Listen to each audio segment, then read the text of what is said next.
जाहिर है एक नुक्ता नजर है हसन अयूब का कि हालिया एक जिरगा किया गया केपी के अंदर, केपी असेंबली में तमाम जो मकतबा फिक्र के लोग हैं, तमाम सियासी जमातों के लोग हैं, उनके जो लीडरान हैं, फॉर्मर चीफ मिनिस्टर्स, मौजूदा चीफ मिनिस्टर, फॉर्मर गवर्नर्स, मौजूदा गवर्नर साहब को बुलाया गया। तो वहाँ से एक कंसेंसस के साथ इलामिया निकाला गया और वहाँ से ये बताया गया कि हमें किस तरह आगे बढ़ना है। तो अगर इंटायर का जो केपी की सियासी क़यादत है उसके साथ एक दफ़ा फिर शहबाज शरीफ साहब बैठ सकते हैं, बैठना चाहिए भी, इसमें कोई मज़ाइका नहीं है। बैठते नहीं फिर काम ना करें। अच्छा, आगे बढ़ते हैं नाजरीन। जो रूटीन की स्टोरीज आज प्रोग्राम के अंदर जिनके ऊपर हम बात करेंगे, सबसे पहली स्टोरी जो टॉप स्टोरी है वो गुज़िश्ता से पेवस्ता है। कल हमने बात की थी कि मोहतरम जो शहबाज शरीफ साहब हैं और ख़ास तौर पर पाकिस्तान मुस्लिम लीग नून के जो लोग हैं वो क्यों कर एस्टैब्लिशमेंट की मंजी थले जो है वो बिल्कुल घुसने की कोशिश कर रहे हैं। मतलब वो अपना बयानिया क्यों नहीं बना पा रहे, वो अपनी बात क्यों नहीं करते, हुकूमत की कारकर्दगी के ऊपर बात क्यों नहीं करते, हुकूमत ने पिछले 2 साल के करीब क्या कारनामे सार अंजाम दिए हैं लोगों की जिंदगियों के अंदर बेहतरी लाने के लिए। वो बार बार कभी 9 मई के वाक़े के पीछे जाते हैं, अफसोसनाक वाक़या है, उसके ऊपर कार्रवाई हो रही है, अदालतें काम कर रही हैं। उसके बाद फिर जब ISPR, जब अफवाज पाकिस्तान एक बड़ी कार्रवाई करती है, एक मिसाल तय करती है कि अपने फॉर्मर DGI-SI को 2 time core commander, 1 time adjutant general, एक अहम ओहदे होते हैं आर्मी के अंदर, वहां पे मौजूद जनरल को जब पकड़ा जाता है उसके बाद उसके हवाले से शवाहिद सामने आते हैं तो फिर उसको सजा मिल जाती है। अब जो है उसके पीछे जो है अब उस बयानिए को लेके जो सारी बात हो रही है, तो सबसे पहले जब ये नाजरीन इलामिया आया कि फैज़ मीर फॉर्मर DGI-SI को 14 साल बामुशक्कत कैद की सजा दे दी गई है, उसके बाद 1-2 दिन हमने देखा कि लगातार एक बयानिया बनाने की कोशिश की गई जिसमें सर्वाइवल के अंदर मौजूद थे मोहतरम डिफेंस मिनिस्टर ख्वाजा असद साहब कि खाली जो है फैज़ मीर शामिल नहीं, इसमें जो है या जनरल बाजवा का भी नाम आना चाहिए, उनको भी सजा मिलनी चाहिए, और ये एक बयानिया बनाने की कोशिश की गई। सबसे पहले उन्होंने मोहतरम अपने जो ताहियात कायद हैं, प्रेसिडेंट हैं पाकिस्तान मुस्लिम लीग नून के, नवाज शरीफ साहब, उनका मशहूर ज़माना वो एक बयान जो उन्होंने लंदन में बैठ के दिया था उसके ऊपर उन्होंने एक ट्वीट किया, और वो पहले बयान सुने और फिर आपको ट्वीट दिखाते हैं। बाजवा साहब, हिसाब आपको देना होगा, आपको और जनरल फैज, ये सब कुछ आपके हाथों से हुआ है, जवाब भी आपको देना होगा। बाजवा साहब, जवाब आपको देना होगा। इसी जो है विजुअल के ऊपर, इसी क्लिप के ऊपर उन्होंने ट्वीट भी की, तहरीर किया एक्स के ऊपर कि जी नवाज शरीफ साहब ने अपना फैसला अल्लाह के ऊपर छोड़ दिया था, और देखें आज रब्बुल इज़्ज़त ने उनको क्या इज्जत दी है, और वो लोग जो नवाज शरीफ के खिलाफ थे वो उनके साथ क्या हो रहा है। अब वो जाहिर है वो ये सारे हालात वाक़यात वो बयान कर रहे थे।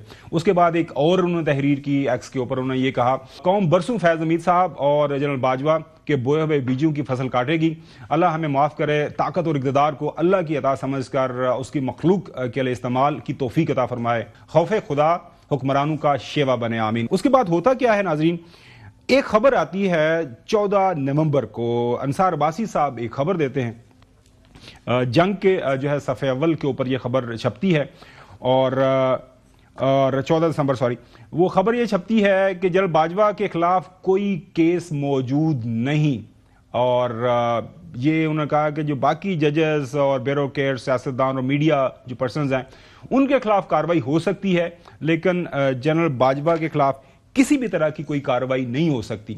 लेकिन पहले आपको थोड़ा सा एक हम मोन्टाज आपको दिखाना चाह रहे हैं, टीम ने तैयार किया है कि जब फैसला आया तो सबसे पहले इन्होंने किस तरह जनरल बाजवा बाकी जजेस साहिबान को रगेदना शुरू कर दिया। इमरान खान सिर्फ अकेला मुजरिम नहीं था, उसको लाने वाले भी उससे बड़े मुजरिम थे, पूरा उनका हिसाब लेना चाहिए। खोसा साहब और साकिब निसार साहब का जो तमाम तर मामला है वो अलाकार बने, जाहिर बात है कि उसका नेक्सस तो वो वहाँ पे भी जाके मिलता है, उनके खिलाफ जो है प्रोसीडिंग्स जो हैं वो इनिशिएट हों। बाजवा का एहतसाब होना है, मुझे ये यकीन है कि जिस इदारे ने फैज हमीद का एहतसाब किया है वो उसका भी एहतसाब करेगा। साकिब निसार के पीछे कौन था? फैज हमीद था। आर्मी चीफ कौन थे? बाजवा साहब थे। वही रजीम थी ना जिन्होंने सारा कुछ किया। मनसूबाबंदी की जिसका part and parcel general Faiz रहे हैं, तो फिर यकीनन उनको भी सामना तो करना पड़ेगा। अगर नहीं करेंगे तो फिर तो नामुकम्मल है, फिर तो ज्यादती है कि किसी एक को सजा दे दी जाए और बाकियों को छोड़ दिया जाए। नाजरीन, उसके बाद एक और खबर जो है अंसार अब्बासी साहब की तरफ से आती है। वैसे आज ये खबर छपी हुई है, गर्दश ये पहले थी, कल हमने भी इसके ऊपर बात की। ऐसा लगता है कि हम ये तो नहीं कहते, अंसार अब्बासी साहब हमारे सीनियर हैं, उन्होंने हमारे प्रोग्राम से जो है इसको टिप को इस्तेमाल किया। खबर के अंदर वो ये फरमाते हैं कि 9 मई के वाकयात, पहले खबर की आपको छवि दिखा सकते हैं कि अक्स दिखाते हैं कि 9 मई के वाकयात, इमरान फैज गठजोड़, सवालिया निशान। ISPR ने दावा नहीं किया। ISPR का प्रेस रिलीज वाजे है, वुज़रा ने इस पर तबसरा किया, वज़ीर इत्तलात द न्यूज़ से गुफ्तगू।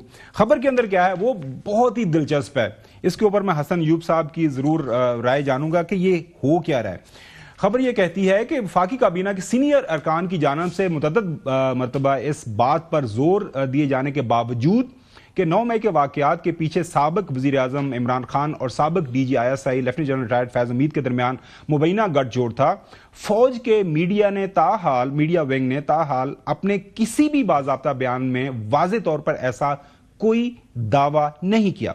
उसके बाद ये खबर ये मजीद एक्सप्लेन करती है कि वज़ीर दफ़ा ख्वाजा आसिफ साहब, वज़ीर इत्तलात ताताड़ साहब और दीगर जो हुकूमती शख्सियात हैं, उन्होंने 9 मई 2023 के वाकयात पर बात के दौरान खुलकर इमरान खान और फैज़ हमीद के मुबैना ताल्लुक का हवाला दिया है।